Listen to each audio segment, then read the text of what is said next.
Pengakuan Wahono buruh singkong nekat bacok tetangga demi uang 53 juta rupiah. Awalnya Wahono, 49, tak ada niat ingin merampok apalagi membacok korban bernama Sri Lestari, 46. Sri Lestari dibacok pelaku hingga meninggal dunia, sementara suaminya, Didik Suprayogi, 54, terluka di bagian kepala. Usai melakukan aksi keji tersebut, Wahono membawa kabur uang 53 juta rupiah milik korban.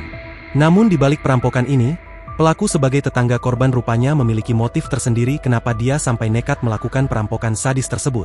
Sakit hati, merupakan pengakuan dari pelaku sehingga dia berbuat nekat merampok korban.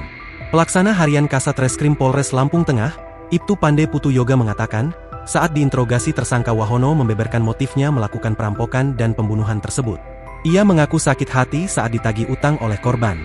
Dari hasil pendalaman, motif tersangka melakukan pembunuhan lantaran sakit hati kepada korban karena masalah penagihan utang, kata Pande, Senin, 24 Maret 2025. Pande menjelaskan, tersangka diketahui mempunyai utang kepada pasutri itu yang mencapai belasan juta rupiah. Suatu ketika, ungkap Pande, korban menagih utang tersebut kepada tersangka. Namun, korban mengucapkan sesuatu yang membuat tersangka tersinggung. Tersangka menganggap ucapan korban saat menagih utang membuat sakit hati. Setelah itu dia merencanakan pembunuhan tersebut, ungkap Pande.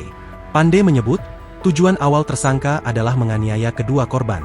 Setelah penganiayaan, tersangka gelap mata lalu merampok rumah korban yang sebenarnya sudah dianggap saudaranya sendiri, bebernya. Download Tribun X sekarang, menghadirkan lokal menjadi Indonesia.